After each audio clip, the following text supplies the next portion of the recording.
नमस्कार, आप देख रहे हैं यूपी न्यूज 10। आइए ले चलते हैं समाचार की सुर्खियों में।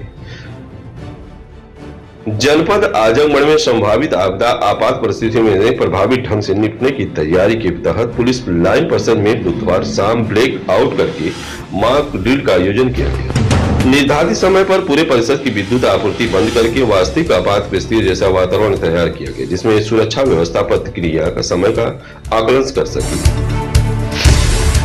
ब्लैकआउट का अभ्यास के दौरान पुलिस कर्मियों को अलर्ट मोड पर रखा गया। सायरन बजते ही सभी संभावित इकाइयों ने तय प्रोटोकॉल के अनुसार अपनी जिम्मेदारी संभाली। अंधेरे की स्थिति में गश्त, सुरक्षा घेरा, समझदार और संवेदनशील स्थानों की निगरानी का अभ्यास कराया गया। इस मार्क ड्रिल में, जिसके करीब 1.5 दर्जन विभागों ने स्वाभाविक अभ्यास को उद्देश्य भविष्य में युद्ध, हवाई हमले अथवा किसी भी बड़ी आपदा स्थिति ब्लैकआउट के तहत को लेकर आमजन को जागरूक करना है। अभ्यास के दौरान यह भी बताया गया है कि ब्लैक आउट की स्थिति में लोग अपने घरों में रहें, लाइट, इन्वर्टर और प्रतिक्रिया के विद्युत व्यवस्था पूर्ण रूप से बंद रखें, बाहर किसी भी प्रकार की रोशनी जैसे माचिस, टॉर्च या मोबाइल का प्रयोग न करें। यदि कहीं से रोशनी आ रही तो इसे काला कागज से ढक दें। ब्लैकआउट का अभ्यास का मुख्य उद्देश्य है प्रकृति आपदा, युद्ध जैसी आपात परिस्थितियों में यह बड़े हादसों के समय तत्व सम्मानित कार्रवाई की सुनिश्चित करना है। जब भी कोई ऐसी विपत्ति आएगी तो मिलकर काम करेंगे और जो आम नागरिकों के लिए सुविधा और सुरक्षा की जो भाव है वो पैदा करेंगे। साउंड है, इसे समझने की जरूरत है। ऊपर नीचे अगर साउंड हो रही है कम और ज्यादा तो वो एक खतरे का निशान होता है कि हाँ खतरा है। और अगर वो कंटिन्यूस एक ही आवाज में, एक ही साउंड में साउंड हो 2 मिनट तक, तो ब्लैकआउट का मॉक ड्रिल था। स्पेशली जब ये संभावना होती है कि एयर स्ट्राइक होगी, तो एयर स्ट्राइक जब होगी तो एक सायरन बजता है, मास सायरन कहते हैं, जो पूरे शहर में आवाज जाएगी उसकी।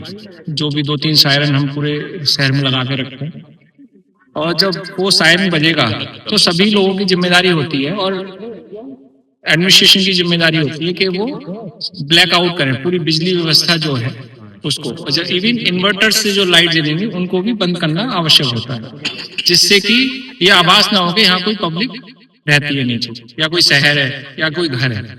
और उनको हम लोग जो डायरेक्शन है उसको उनको एक तरीके से डाउट में रहे कि यहाँ कोई पब्लिक नहीं है। तो उसका ही एक आज मॉक ड्रिल था ब्लैकआउट करके। और उसमें और ये चीज थी कि अगर कोई फिर भी गलती से कोई बॉम्ब गिर जाता है एयर स्ट्राइक के दौरान, उसमें जो हानि होगी उसके लिए किस तरह से रेस्पॉन्स किया जाएगा। उसमें एक कोऑर्डिनेटेड रेस्पॉन्स होता है सभी का, क्योंकि जब भी कोई बॉम्ब गिरेगा वहां पर तो पब्लिक को कैसे बचना है उससे। तो उसका था कि लेट जाना है या सुरक्षित स्थानों पर चले जाना है, या बेसमेंट्स के अंदर अपने घरों से निकलकर पास के किसी बेसमेंट के अंदर चले जाना, तो उससे उनकी जान माल की रक्षा हो जाती है। दूसरा था कि अगर फिर भी बॉम्ब गिरता है और आग लगती है तो आग को कैसे जो फायर सर्विस है किस तरह से रेस्पॉन्स करेगी, उसके लिए था।